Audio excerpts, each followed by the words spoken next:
آپ کہہ لیں کہ جو ایجنٹس وغیرہ ہیں وہ اپنے میسیجز وغیرہ دے رہے ہیں، لیکن عام پبلک کے لیے تقریباً ختم ہی ہے۔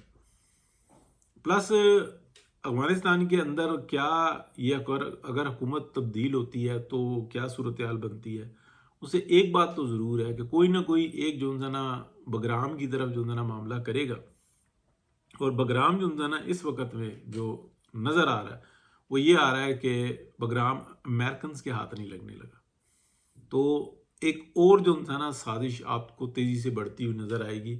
اور یہ پہلے بھی جو تھا نا جو صورتحال تھی، یعنی کہ کسی بھی گروپ کو دیکھ لیں، وہ انٹرنلی جتنا مرضی امریکنز کے ساتھ ہوں، لیکن وہ اوپنلی اگر آئیں گے تو ان کی پولیٹیکل جو ویلیو ہے نا وہ صفر ہو جائے گی، مائنس میں ہو جائے گی، واجب القتل ہو جائیں گے۔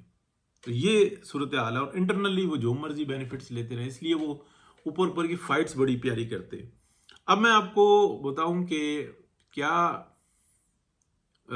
جو زائنسٹ ہیں وہ بھی کسی مشکل کے اندر ہیں، تو وہ بھی اب مشکل میں آ چکے ہوئے ہیں، کیونکہ جو ایک تیسری طاقت ہے نا، جس کو آپ کنسوشینز کہہ لیں، چائنیز کہہ لیں ان کو، یا پاکستان بھی بیچ میں شامل ہوا ہوا ہے، یہ بھی ریسرچ کر رہے ہیں، یہ بھی اصل میں دیکھ رہے ہیں مسلسل کہ یار ہم ان کو کس طریقے سے قابو کر سکتے ہیں۔ اوپنلی بات نہیں کرتے، لیکن انٹرنلی جو نظر آ رہا ہے۔ یہ جس چیز کو کلیم کرتے ہیں نا جو زائنسٹ ہیں، اسپیشلی یہودیوں کے جو زائنسٹ ہیں، یعنی کہ فرنٹ زائنسٹ کا، وہ یہ کہتے ہیں کہ ہم بنو اسحاق سے ہیں، اور جو اب جو ان سی نا ریسرچ وہ ساری آئی ہے، وہ کہتے ہیں ڈی این اے کرواؤ، آپ دیکھو تم تو ہو ہی نہیں، نسل در نسل جو نا مکس اپ کر کے تم تو کہاں پہ ہو، جس چیز کو کلیم کر رہے ہو وہ تو تم ہو ہی نہیں۔ اگر تو تم ایک کاز کو، یعنی کہ ایک کرسچن ہے وہ کہتا ہے میں کرسچن ہوں، وہ اس میں بھی کافی سارے ہیں، پروٹیسٹنٹس ہیں، کیتھولکس ہیں، یہ یہوہ وٹنسز والے ہیں، یہ بھی سارے کرسچنز ہیں نا۔ تو یہ اگر کسی چیز کو کلیم کرتے ہیں تو نظریے کو کلیم کرتے ہیں، سوچ کو کلیم کرتے ہیں، اعتقاد اور عقیدے کو کلیم کرتے ہیں، یعنی کہ وہ یہ نہیں کرتے کہ یہ کالا جو انسان ہے یہ کیتھولک نہیں ہو سکتا، یہ فلانا نہیں ہو سکتا، وہ سب اس کو، مسلمان بھی ایسے ہی ہیں، ہندوز بھی ایسے ہی ہیں۔ یہ کون ہے؟ یہ نسل کو کلیم کرتے ہیں، اور یہ نسل وہ ہے ہی نہیں ہے، تو بتائیں، نکالیں ڈی این اے ہر بندے کا کہ یہ دیکھیں میں بنو اسحاق سے ہوں، بنو اسحاق کے تو سارے موجود ہیں۔ جیسے کہ میں نے آپ کو بتایا کہ 2003-04 تھا، تو اسلام آباد میں یہ ڈپلومیٹک انکلیو میں آتا جاتا تھا، ڈپلومیٹکس سے میری بہت گپ شپ ہوتی تھی، تو اس وقت میں انہوں نے مجھے یہ بات کی تھی، کیونکہ میں تھوڑا سا کھلے دماغ کا تھا تو میرے ساتھ بات کر لیتے تھے، جذباتی نہیں تھا، تو انہوں نے کہا تھا صرف سید اتنے پاکستان کے اندر پورے عرب میں نہیں ہے۔ ان کا کہنے کا مطلب یہ تھا کہ سید جو کلیم کرتے ہیں نا وہ تو سید ہیں ہی نہیں ہے، جو کلیم کرتے ہیں کہ ہم سید ہیں۔ سید تو ایک نسل ہے، یعنی کہ نبی پاک حضرت محمد مصطفیٰ صلی اللہ علیہ وآلہ وسلم کی نسل جو ہے ان کو ہم سید کاؤنٹ کرتے ہیں۔ پھر اس کے بعد اگر جو ان کے اوپر جو ابراہیم علیہ السلام سے جو آ رہے ہیں یہ قبیلہ ہے، جیسے کہ ہم لوگ عباسی ہیں، تو عباسی کون ہے؟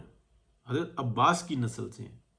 ایک تو مطلب حضرت عباس یعنی کہ نبی پاک حضرت محمد مصطفیٰ صلی اللہ علیہ وآلہ وسلم کے جو تایا تھے ان کی نسل سے جو آ رہے ہیں وہ عباسی ہیں، وہ بھی ابراہیمی ہیں، خون ایک ہے، لیکن جو ایک تاج ہے وہ تاج ہمارے پاس نہیں ہے۔ وہ تاج کس کے پاس ہے؟ وہ سید کہلاتے۔ ان کے اندر بھی پھر یہ کہا جاتا ہے کہ جو مطلب اس پہ ہم آگے نہیں جاتے، وہ علماء کے کرنے کی بات ہے۔ تو یہ جس کو کلیم کرتے ہیں کہ ہم بنو اسحاق سے ہیں، یعنی کہ حضرت ابراہیم علیہ السلام کے جو دو بیٹے ہیں، بیٹے زیادہ ہیں لیکن دو بیٹے، حضرت اسماعیل جس سے ایک نبوت کی کڑی آئی، وہ دوسری بنو اسحاق۔ بنو اسحاق سے تو مسلسل 900 سال تاج نبوت رہا۔ وہ یہی تو یہودی پیٹتے تھے کہ یار یہ کیسے ہو سکتا ہے، بیچ میں بنی اسرائیل کے اندر بھی نبی آئے، لیکن جیسے چلے میں پھر اگر بات کر جاؤں گا تو مولوی پکڑ لیں گے۔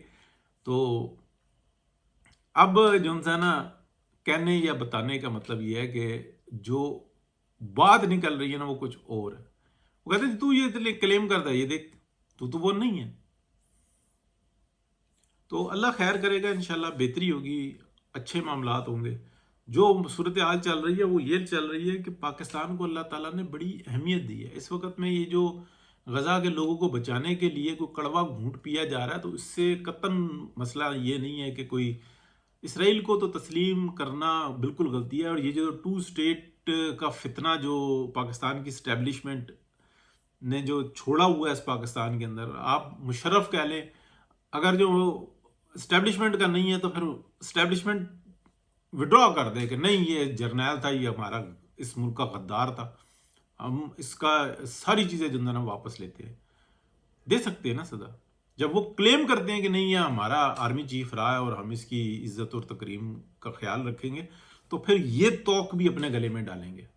ایسا نہیں ہو سکتا کہ میٹھا میٹھا آپ اور کڑوا کڑوا تھو تھو. تو یہ جو فتنہ جو پاکستان کی جو پھیلایا، ادروائز میرے جیسا بندہ تو جو ہے نا کہتا ہے کہ بالکل یہ ایک قبضہ گروپ ہے، یہ ایک فساد ہے جس نے ایک علاقے پہ قبضہ کیا ہوا ہے، فلسطین پر قبضہ کیا ہوا ہے. اور اسرائیل جو اپنے آپ کو کہلوا رہا ہے یہ کوئی وجود ہی نہیں رکھتا. یہ تو پوری دنیا کے جو منافقین ہیں ان کی سپورٹ سے ایک گروہ جو انزانہ قائم ہوا ہے جو کہ بالکل ناجائز ہے. میرا یقین تو یہی ہے. اللہ خیر کرے گا. بہت شکریہ جی. اللہ حافظ.